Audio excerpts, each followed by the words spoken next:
Fam, what's up? I'm excited, man. Today we are actually trying this whole technology thing and we're going live on a bunch of platforms. So I'm excited about that. Fam, what's up? Welcome back to the CEO Pulse podcast where you get the real, the raw, and the mind of entrepreneurship. We're doing another episode of the Mindset Monday podcast with my co-host, Justin, the man, the myth, the legend, Thorstad. Bing. I thought you almost forgot my name for a minute. No, I was like, that's suspense. Like, it's suspenseful. Like, you know, when yeah, cliffhanger. Yeah, cliffhanger. Yeah, I get it. Yeah, that's what it's. You don't know, bro.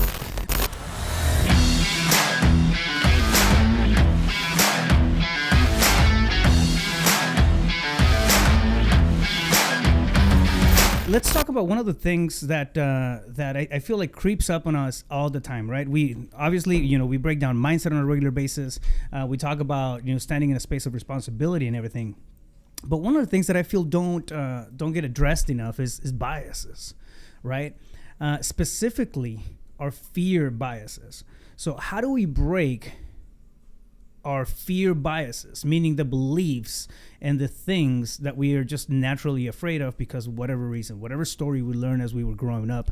How do we get across that kind of stuff, right? If it's to, venture out and move into a different city, have conversations with people I don't know. There's so many different things that may seem or feel small, but at the end of the day, they're fear biases that, they're nothing more than stories that we've told ourselves for, our entire lives. Absolutely. So let's break into that. Yeah. Right on, man. Yeah, I love this conversation because I think it's the thing that robs so many people of their dreams. Yeah. I mean, sincerely, right? Like the person that has the job and they're making a decent income, but they're not fulfilled and not really going for what they want out of life. Right. And starting that business and becoming an entrepreneur, or the entrepreneur that's hit some success and just not sure how to get to the next level. And it's always comes down to we're in our own way. Yeah. So what's that story that's playing in such a way that's driving our behavior? And I didn't say action, right? Behavior. Yeah. Because sometimes the behavior is avoidance, deflection. We call it procrastination, right? And so it's just keeping you stuck, frozen, and not really going all in. Well, that too also, but it also keeps us up at night, right? It's not just stopping us from taking action. It's like the stuff that's creating the thoughts and the conversations that we're having on a regular basis with ourselves, right? When we're, sitting down at the dinner table with family and everything, and we're trying to have this family conversation. At the end, in the background, there's stuff that's gonna be going on. You're thinking about, taking that next step. You're thinking about what, I failed at this, I failed at that, or I have this thing that's pressuring me, and it's creating chaos in my head and all that stuff. So we start creating all these ideas, and behind those ideas, we start creating beliefs about ourselves as to what we can do, what we cannot do, our capabilities as human beings. And I'm telling you, man, if we let we let those just run out of control, right? They really, really can come in and take over everything that we do, right? Everything that we do, everything that we think that we can do.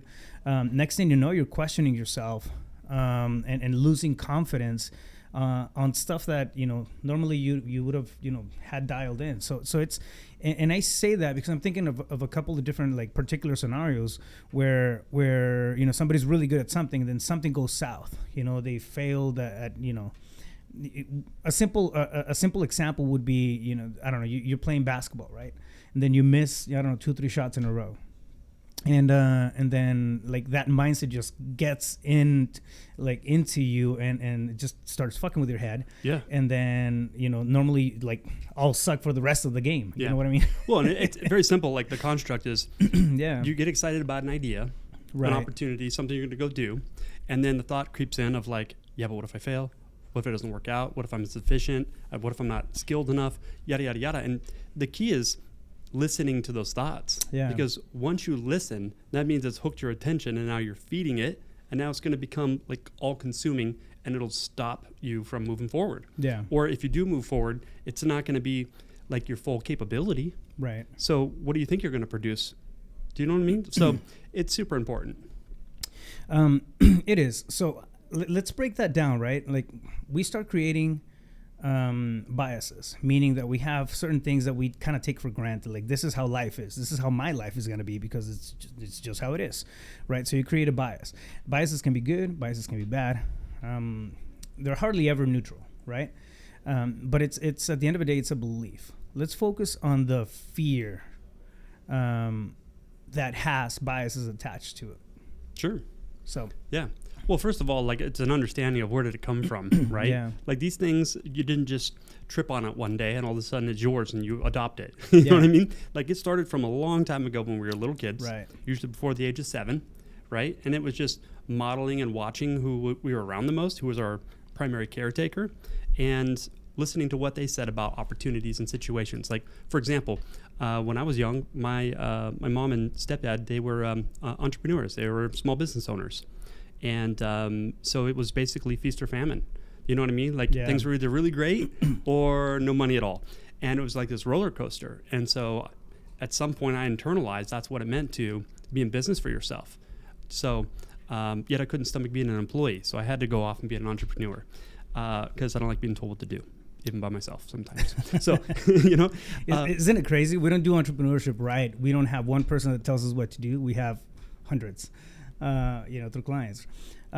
So you mentioned something really important, right? Before the age of 7.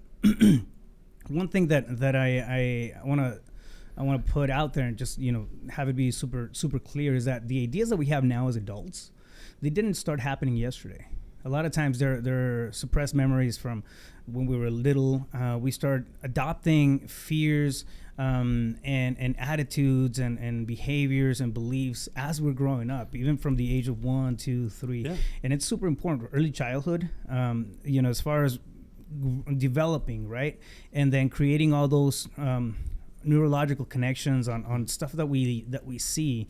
That's why traumas as kids, they're a lot more powerful because those memories, those connections, those points of reference are being created at that point, right? Well, positive or negative, like the bigger the emotional charge on the event, there you go. And you think about it, like, it's because before the age of 7, like, we don't have the higher mental faculties, memory, reason, logic, those types of things, even the fullest imagination possible. And kids have big imaginations, and so by the age of 7, like, you're right, like, those neurological hardware are set in place. Yeah. And so what are they about and why? And that also sets up, like, our belief systems about ourselves, the self-image, how we view ourselves, what we're capable of, what we're not capable of, what do we deserve, what are we worthy of? And so all those things now are driving behaviors unconsciously because we've practiced them for so damn long. That, now let's throw some common sense into that, right? If you see it from that context, I call them borrowed behaviors, borrowed beliefs. But a lot of these fears, right? Fears of failure, for example, a lot of these are not even ours. Yeah. We took them because we learned, for example, feast or famine in your case, right? As you were growing up, you learned that, this is entrepreneurship. This is the way, the way it goes. You got to work hard. I know for a fact, because I know you as one of my best friends, it's like you've worked on that intentionally to break apart from that belief. Oh, yeah. Yeah. So it's important to understand too that a lot of these things, right? The fear of failure, the fear of not being enough, the fear of you name it, right? Of success even, right? Or these biases, these stigmas out there, they're not even ours. Yeah. We weren't old enough to come up with our own neurological or that are accurate. Yeah, exactly. Our own beliefs. At that point, we're just adopting, stuff that wasn't around us. So if you were in a good environment at that point, you had a leg up, right? But if you grew up in the average household, or went and you were hanging out and being a kid, like, understanding life is not a top priority. At that point, you just want to play with Legos and toys. 100%. So one of my favorite quotes though is Alan Toffer. He said, "The illiterate of the 21st century will not be those that cannot read or write. It'll be the people that are not equipped to learn something new, unlearn what they think they know, and relearn something." Like, you gotta evolve and adapt, right? It's like an operating system on your phone. How many times you get a little ding that there's an iOS update? You know what I mean? Like, it's an operating system. And so step one is you gotta inspect what those are.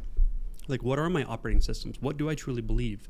And what am I afraid of and why? Like, I might be full of shit. I might be wrong. Yeah. And so how much time do people spend like taking inventory? What am I scared of and why? Where did that come from? And is there a better way to look at this? And is there a better way to move forward? Yeah. And the answer is yes, right? Obviously. Short answer. Obviously. Short answer to that is yes. So it's interesting how many people like one thing that I see over and over again, especially through coaching, is people will not believe in themselves through theory. You can't sit there and then say, I'm going to believe in myself. I'm going to believe in myself. I'm believing in myself. Yeah, and like an affirmation. And yeah, exactly. And then not take action, not do anything like that. And then magically just to believe in yourself.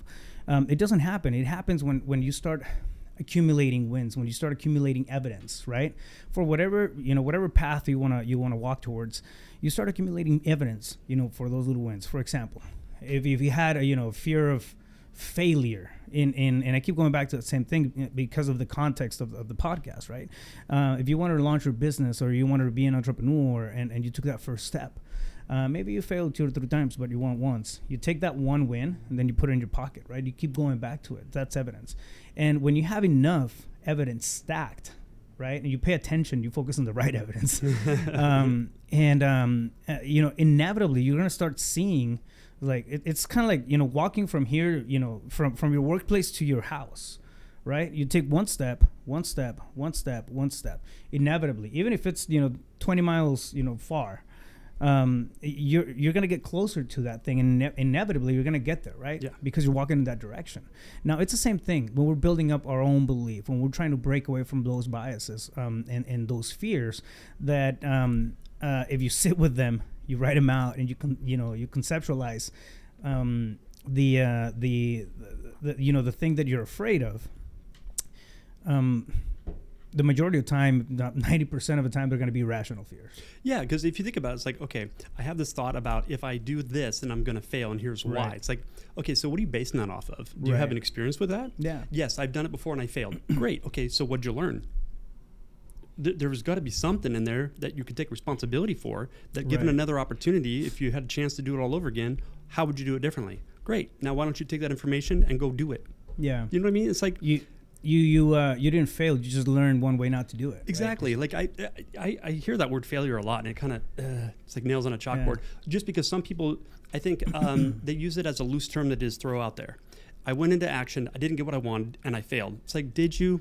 Because like the best definition of success I've ever heard was Earl Nightingale. Yeah. Success is the progressive realization of a worthy ideal. So if you have that point B, that goal, and you're moving towards it, and you've made 0.0001% progress today, by definition, you're successful. Yeah. So if you're in motion, does that mean you're going to make mistakes? Obviously, clearly. Yeah. Right? But isn't that how we learn? Like, you made mistakes when you learned how to walk, ride a bike, play a sport, and now look, you're proficient. Most people. You know what I'm saying? Yeah. Like, you're going to get better if you don't quit. So failure, in my opinion, is quitting or never getting started, because that's a quit right there. I feel like also another thing that it does is when we're having all these irrational fears go through our head, we're creating noise. We're really creating noise around our mental capacity, right? And we're not leaving space there for creative thinking, for solution, for problem solving. Man, I know so many people that have a problem for every solution that's thrown at them. Mm-hmm. It's like, man, that is nothing more than fear speaking. Why? Yeah. Fear, because you want to justify, you want to rationalize why not taking action is the best course of action, and it's crazy. It's crazy because it's the same type of person that wants to move forward, that wants to create something with their life, that wants to live this fulfilled life. Yet the irrational stuff that's going on in their minds as to, I'm gonna fail, I'm not worthy, I'm not gonna be able to push forward, this is not for me, it might be for somebody else who's smarter, who's brighter, who's got money, who's got connections, who's tapped in. Like, all that is bullshit. It is 100%. All of that is bullshit. I mean, I'm telling you, the one thing you're gonna get really good as an entrepreneur is figuring shit out. Yeah, well, some of the most successful people, in my opinion, are not the ones that were handed something. Yeah. It was the ones that were resourceful. Yeah. You know what I mean? It's like, here's the obstacle. Well, that must be an illusion, because there's got to be a solution. Right. So how do I get what I want? You know what I mean? Like, who, not how. Yeah. All these different things. But, I think those fear programs, those conversations go on because of a lot of things. Perfectionism, all kinds of different neuroses, so to speak. And what I think would serve people really well is to just realize when you hear that thought come up and it's limiting and it holds you back, you just got to remember one thing. That's not you. It's a thought. Yeah. It comes from your mind, right? And you're not your mind. Your mind is something you have. You're the one witnessing the mind. So if you can witness those thoughts and just say, I hear you and I'm focused on my intention. I don't know how I'm going to get there, but just like driving somewhere, like from here, Phoenix to Vegas in the middle of the night, how do you get there? The headlights shine about 200 feet and that's all you can see. And you don't need to see the next 200 feet until you get there. Yeah. You know what I mean? Like it's going to unfold. Martin Luther King, you don't need to see the whole staircase. You just need to take one step at a time. Yeah. You know what I'm saying? And understand too, like I said before, right? Like the most of the fears are learned behaviors from something that happened to you. It's in your historical DNA. It's ingrained somewhere in your subconscious, right? And it'll come back and bite you in the ass whenever you get triggered. And triggers can come in different, shapes, situations, and forms, right? But at the end of the day, like think about where that fear is coming from. Think about where that hesitation, where that procrastination is coming from, and own it. Like really, really own it. It's trust me. Like and drop a message, or send me a DM or whatever if you come across this. But it'll crack you up once you realize where some fears are coming from. If you sit there like, why am I afraid? Like one of the things I get super freaked out about is if I'm driving and then a cop just starts driving behind me. Oh yeah. Yeah. Bro, I just freak like hot. Like I feel like I start sweating. It's like, well, dude, I don't have just me. I don't have drugs in the car. No, but I do speed really fast. So well, yeah. But if they don't pull you over within a few seconds, I mean, you're pretty much, you can say that you're gonna be okay. Well, and it's only illegal if you get caught. Right. Yeah, exactly. Don't say we're live. Sorry. Yeah. Anyways, I got his address if any cops out there need it. But you know what I mean? Like that's a fear for me. And I why do I feel like that? Why do I get in that space? Have you ever been pulled over? Yeah. Well, okay. So I got pulled over. I was a junior in high school, and I got pulled over coming out of the high school parking lot. That was the last time you got pulled over because he drives really slow. And I unless I'm off-roading. And then but I was hauling ass, like down the hill, so Cove High School in Yuma, and I was hauling ass down the hill, and then this cop gets behind me, and he follows me, dude. He didn't stop me. The guy made me miserable for about 2.5 miles. So he just got behind me, and the entire time I was like, I'm screwed. And this happened, dude, like a long time ago. Yeah. All right, so that's why you drive so slow. Fast forward, like, now when that happens, and it's the first thing that came up right now as far as an example, because it happened to me over the weekend. I was on the freeway, and this cop just got behind me. It was like, oh man, and I started thinking about it. Like, yeah, like why do I feel that way? Yeah. Like I'm not doing anything wrong. I'm not even speeding. Like everything's good. Yeah. And then I thought about it. It's like, okay, cool. That's where that fear is coming from. At least that emotion. Yeah. Right. Like that's where that energy is coming from. Well, how you think sets up how you feel, and how you feel determines how you think. Yeah. And so I think for the biggest thing that's helped me make a transformation with fear, because I don't listen to the fear. I just simply don't. It doesn't dictate my behavior. It doesn't dictate my results. Now, I'm not saying it's not a factor and it doesn't come up, right? But fundamentally, what I've noticed is, as I went through a tremendous amount of personal development, our masterminds, and just moving forward into action as an entrepreneur, like you gain so much experience and so many lessons. And so now when that fear comes up, like I'm super grateful. When I feel nervous or scared that I'm about to do something, I'm in a state of gratitude, 100%, because it wouldn't be showing up if I wasn't about to go do something cool, something big, something I've never done before. That's exciting. You know what I mean? Like if you're always doing what you've always done, that means you're operating from memories of the past, but you're expecting a different future. Now that's weird, right? So in order to have a new future, bigger, better results, you got to get into the unknown. And the only way to do that, because fear wants to stop you and keep you safe, is you just got to understand, like the fear comes up, there it is, I'm onto something. And why am I listening to my mind?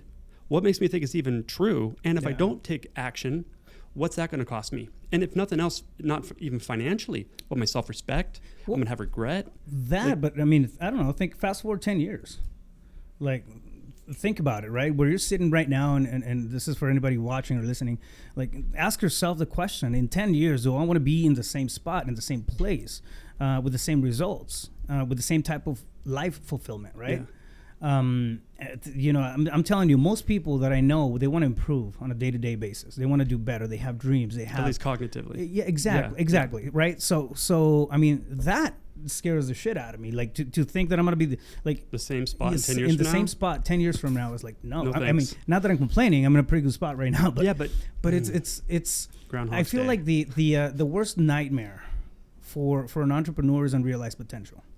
Mhm. Right? Because I mean, we see potential everywhere. We see opportunity. We see stuff like that. Right now having something as strong as fear, you stop you in your tracks, and you not doing anything about it. I mean, that's a very sad story if you ask me. Yeah, because potential, like when someone says, "Man, you got potential," like that's not a compliment. What it's saying is that you have abilities, capabilities, and things inside of you that you may not even be aware of, and you're not doing anything with it. You're just keeping it stored. Like that's like having a bunch of equity in your home and doing nothing with it. Like it's stupid. Yeah. Do you know what I mean? Like you have resources, you're resourceful, and you don't care because you would rather listen to the fear story and feel that state. It's like, fear is an acronym: false evidence appearing real. Right. Very simple. Like, and so when you understand that my mind has evidence, so at least it conjured up just to keep me safe so that I don't die. But I'm not going to die. I'm asking for what I want in this moment. You know what I mean? Yeah. Like, it's just, you got to understand, like, you got to face it and overcome it. And the more you do that, see, I got kind of cocky and I thought like I got rid of it one day. And I was like, check me out. You got rid of your fear? Yeah, that was gone because I hadn't heard it in so long, and I was excited, and like results were just naturally unfolding for me organically. Can't wait to hear this one. Yeah, well, I had a coach because you always have to have a coach, I think. The coach has to be coached. Do you know what I mean? Yeah. And so I was getting ready to do my first seminar, 2-day workshop that I created from scratch. And thought came in, what if nobody buys in tickets? Yeah. And then for whatever reason, it hooked my attention, and I started thinking that through. And then this was like 2 weeks before the event. Yeah. So my coach was like, how you doing? I think I remember us talking about that. Yeah. Yeah. And I was like, I'm not good, man. So point is, like, when you think you've arrived, don't worry. You're going to get slapped really hard with some humble pie. Yeah. Just to remind you that there is no destination. Like, you never arrive. It's just another layer of the onion. Yeah. And so now it's like I've reframed my relationship to fear. So instead of looking at it as like all consuming and stopping me cold, it's like, thanks, old friend. Thanks for popping up because I must be on the right track. Because if you're trying to keep me safe, it's because I'm about to experience something really cool, unique, new, and have a lot of fun. So without that voice coming up and attempting to stop me, I must just be doing the same old thing. Yeah. I like to think about the progress in that form as almost like an infinite mountain, right? Mm-hmm. You just pick your height, like how high do you want to go on this mountain. What am I willing to do? What am I willing to put in as far as effort, time, and call it risk if you want. But it's breaking through those paradigms of fear, right? To pick my spot in the mountain. Okay, like every so much higher you get on that mountain, you're gonna have a better view, or just a distant view. Like you're gonna see a different thing that you weren't seeing before, right? It's just it's and it keeps going and going and going. So it's like the peak of the mountain. I feel like it's a noble legend. Well, not only that, but like I'm of the opinion, anyways, that in real estate, I'd rather have a really shitty house, but on top of the hill. Yeah. Do you know what I mean? Because that's what you're getting is the view. Yeah. And you can't change that. Yeah. Now, if the mountain continues up, there's always a better view. Yeah. Yeah. And that's the thing. It always does, right? We pick where we want to stop in that mountain. There's fewer people up there. And for some people that are extroverts, they'd be like, oh, that sounds terrible. No, it's pretty good. Because the people that are around you up there are more of your vibration. Yeah. It's more authentic. And if you think about it, like, I think we talked about this in one episode, the law of constructive interference. When two frequencies, right, or the same wavelength, when they meet, man, it's an exponential, energizing experience. Yep. And so do you really want to be around everybody? And as an introvert, I don't. Anyways. You make a strong point. One of my favorite hikes is Echo Trail here in Camelback Mountain. I love that. I mean, it's a difficult hike relative to the other ones here in town, and so at the bottom of the mountain, you have a bunch of people. There's always a bunch of people, right? And then as you start getting higher and higher and higher, because you have to climb, and then you have to like put in the effort halfway through it, you have some rocks, and like it gets, you know, sketchy, right? But you start to see less people on the trail as you get to the top. Then you get to the top, and then you have a few. But it's interesting, man. Like you said, you have your you can identify that group as like, oh, they're gonna go all the way up, and then you can identify the people who are not gonna go all the way up. You're not going all the way up. Yeah, and that's and it's the same thing, not right? to be all judgy, but you know. Well, no, it is what it is. It's and it's the same thing in entrepreneurship. It's the same thing. Like you can identify the people who are committed, who are all in, who are there to like, I'm going to change the you know, there's this thing that I want to improve about my life, about my my setting per se, right? And then they commit to it, and then, you know, and really just do whatever it takes, right? You know who the committed few are, and it's not because of what they say, right? It's because of their actions, right? And they're afraid. They're also afraid, just like, you know, you and I on stuff that we do. The thing is not letting that, you know, hold us back, right? At the end of the day, our fear biases are gonna, we can work with them, understand them, almost laugh at them when we figure out where they're coming from. And most of the time, again, like it's gonna land that most of these are irrational fears that we are going through. Which is it's just insane. I keep going. I've said the same thing 2 or 3 times through the podcast, but it's so true, man. It's like, man, what if when I hire somebody, I can't pay them? Like, trust me, you're gonna find a way to pay that person. Yeah. Well, the other thing is this: it's like you gotta understand there's a very distinct difference between fear and danger. Right. You know what I mean? Like if you're going to put yourself into physical harm, that's danger, and you might want to pay attention. Yeah. Fear, though, again, it's that false evidence appearing real. It's just a story. Yeah. And so there's all kinds of what ifs. And if you're choosing to focus on what if, you know, the fear that could go wrong, why not focus on what could go right? Like you said earlier, risk, right? Like entrepreneurs, like, well, that's a big risk, man. It's like, yeah, but it's also a great opportunity. You know, it's all about perspective. Yeah. And so those biased lenses in which you view and filter in information, like maybe that needs to be updated. Because, man, if you're focusing on what could go wrong, that means you're not present in this moment. You're not objective to really tap into what could go right and why you even had the idea in the first place. Where's that enthusiasm, that empowerment of like, you're capable, and I'm going to use this as an opportunity to show myself that regardless of the outcome. The fact that I can get into action, the fact that I can have a vision for my future, and I'm going to give it everything I got no matter what. Because the success doesn't define me. Yeah. The man that's in motion is who I am. Do you know what I mean? Right. Like, I'm not attaching my worth to my result. That'd be weird.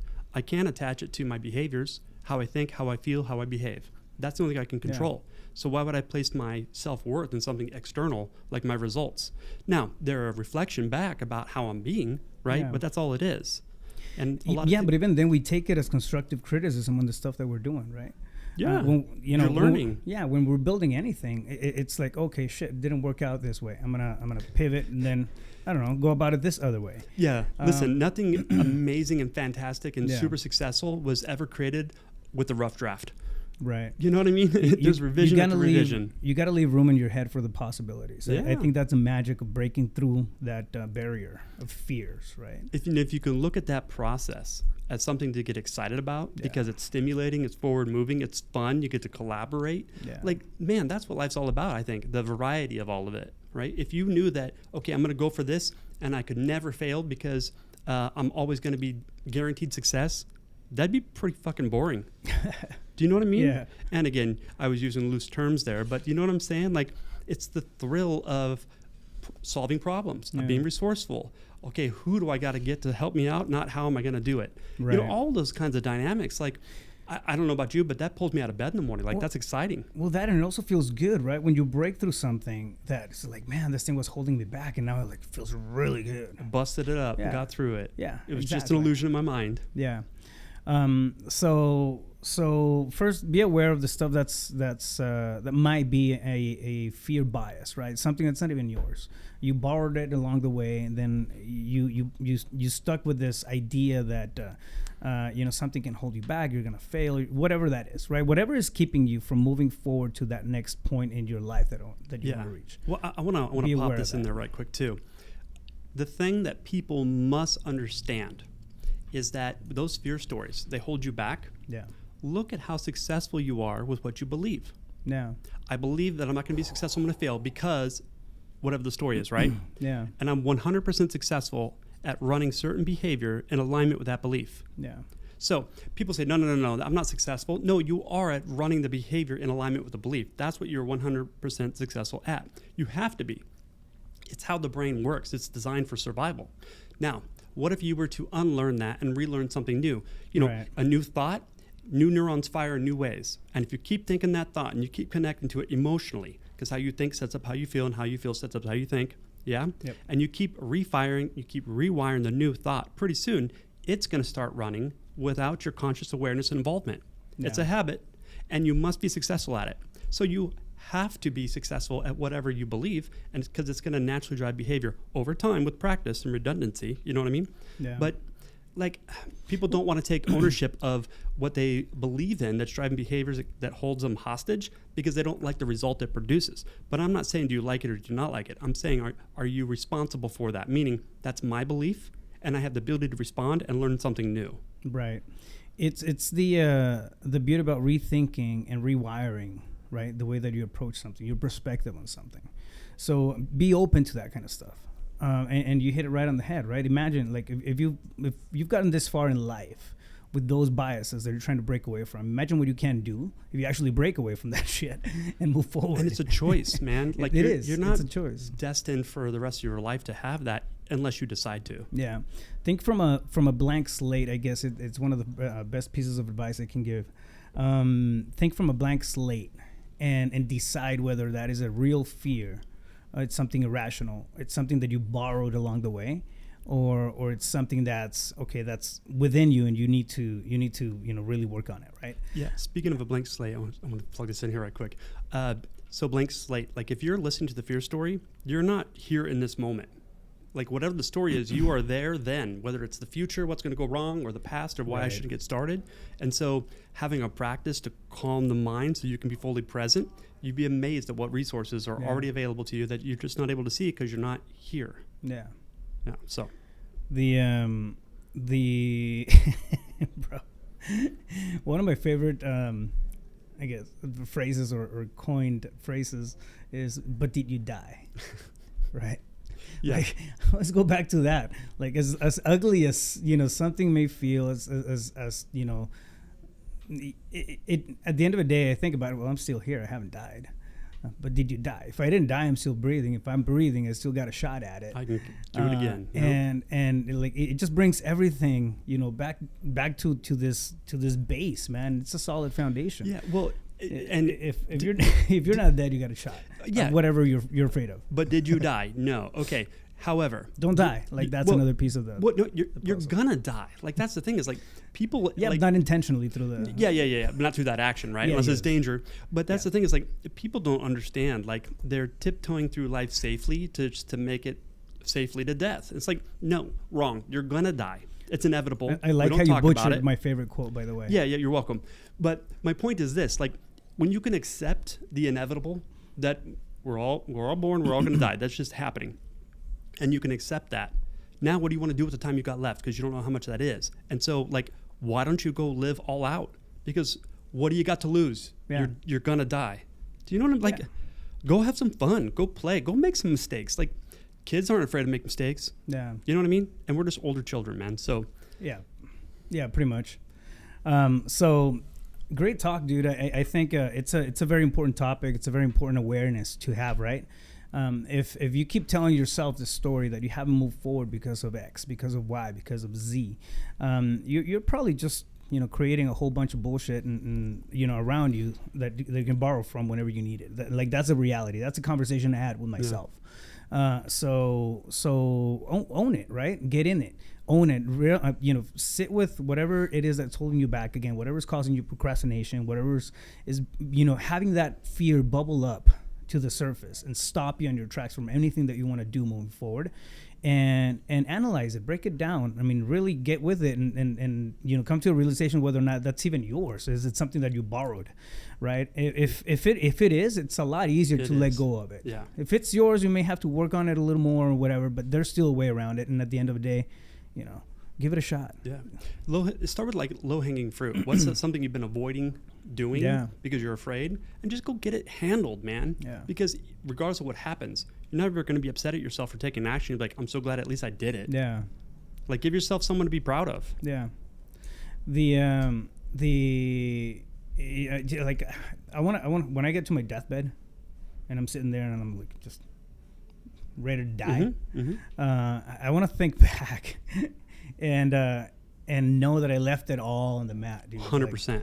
Like, you know what I mean? Yeah, there's nothing that could have done bigger, better, or different. I want to get to the end full of experiences, full of laughter, full of joy. That is a life well lived. Yeah, and of course there's gonna be highs, there's gonna be lows, there's gonna be all kinds of stuff in there, right? Yeah. But at the end of the day, like I just want to know that I squeezed the life out of that entire thing, and the fear wasn't the one thing that kept me back. So. You know, because not doing that and having the fortune of being on your deathbed, like saying goodbye to everybody, like to know, like, man, what if I would have did that thing? What if I would have asked for that? What if? Oh, that's toxic poison. Now you're gonna die with it. Yeah. Nope. Unacceptable. Yeah, exactly. Yeah. So. Awesome. Bro, I love our conversations. So if somebody wants to get a hold of you, where's the best place to reach you at? Yeah, JustinThorstad.com. My cell phone, 602-348-8534. Facebook, Instagram, YouTube at Mindset Coach JT. Everywhere. Bam! JustinThorstad.com. Bing! I don't know. I felt like I needed something else. Yeah, man, go for it. Yeah. All right. So, fam, I hope you like that combo. Do us a favor. If you feel like you enjoyed it, drop a message. Let us know. Give us some feedback. It's a two-way street. Let's have a conversation. Tell us if you want to, bubble up different topics and whatnot. A lot of stuff that we talk about here, it's because it's our stuff. It's stuff that's going on in our brains, or we have the audience actually send us messages, and we pull from that and break that stuff apart. So, two-way street. It's a two-way conversation. Keep it going. Share the podcast. Subscribe. Like.